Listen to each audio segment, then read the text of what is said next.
Donald Trump has just wrapped up his remarks at the Great Faith Ministries in Detroit, where he also attended morning worship. But even at the church, the Republican nominee did not miss a chance to get political. Becoming the nominee of the party of Abraham Lincoln. A lot of people don't realize that Abraham Lincoln, the great Abraham Lincoln, was a Republican. Has been the greatest honor of my life.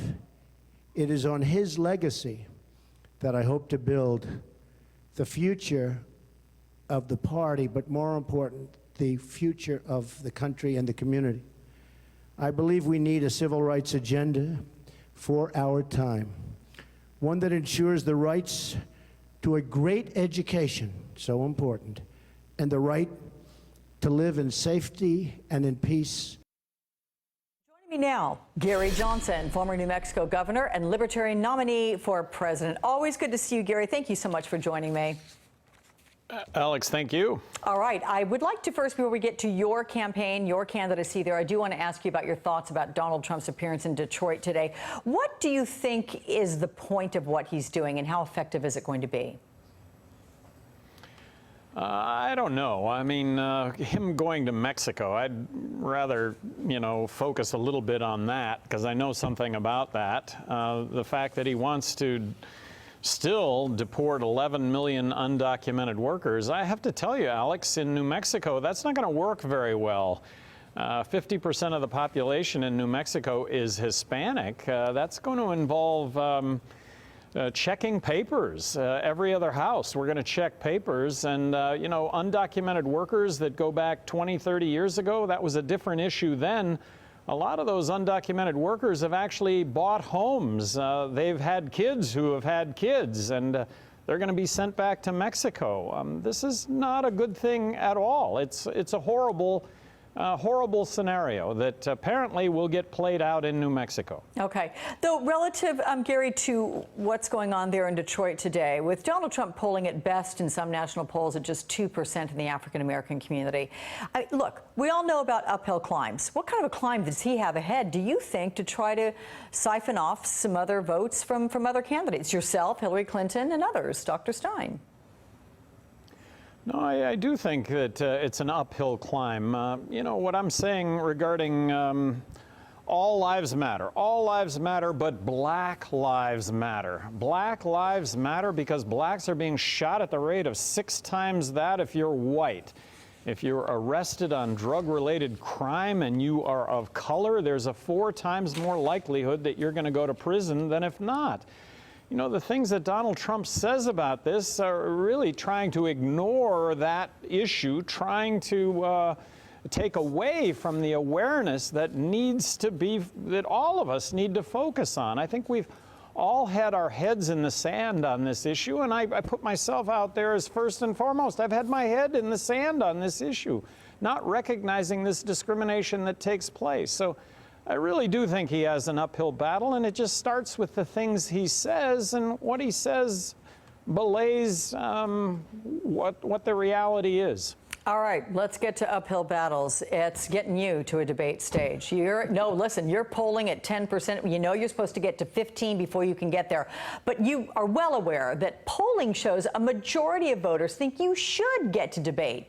So, Gary, what needs to change in order to bring the procedures in line with public sentiment? How should the Debate Commission handle third-party candidates in future elections? And do you think that you're going to get to at least one of these 3 presidential debates? Alex, an Investor Business Daily poll came out yesterday that had me at 12%. And if you do the math on 12%, that's 15 million voters. The issue right now is just appearing in the top line of the polls. My name in 50% of the polls is appearing as the 3rd or 4th question on the list. And then 99% of the media just reports on the top line, Trump and Clinton. So 70% of America doesn't even know that I'm running in the race. I think that this bodes well for more support, because myself and Bill Weld, look, we've been there, we've done that. Fiscally conservative, socially inclusive, skeptical when it comes to military intervention, supporting free trade, that's a combination that neither Hillary Clinton nor Donald Trump has, but I think is reflective of most Americans. Yeah. Gary, this first debate is 3 weeks from Monday night. So if you don't qualify, what's your plan then? Well, you keep plugging away. It's not an end of the clock ticking, meaning that the polls still will continue. And I think that 15%. Look, we're ratcheting up. The polls are ratcheting up. If it's not 15 in the first debate, it will be thereafter. But very quickly, 12%. Investor Business Daily poll, that's 15 million voters. I don't know how the Presidential Debate Commission ignores that. And how about an edict that for those final polls that my name is on the top line and not the third or fourth line? If it's on the top line, hey, I'm maintaining, I'm in. Yeah. How do you convince voters, though, that a vote for you, while may adhere to their moral guidance, their moral conscience, and how they feel about this election, is not necessarily going to result in a win, in seeing you in the White House? Much as I know you want to be there, and there are plenty of people who would love to see you there, but for the majority of voters who cast their vote for you, it may not happen. Well, a wasted vote is voting for somebody that you don't believe in. And let's keep in mind that 50% of all people that are going to register to vote right now are registering as independent. Where is that representation?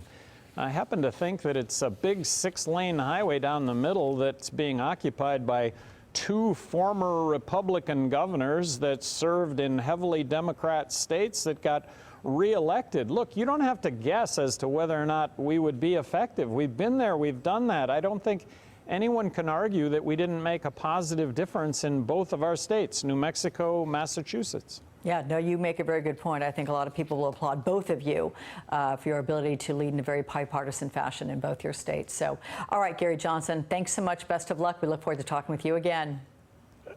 Alex, thank you very much.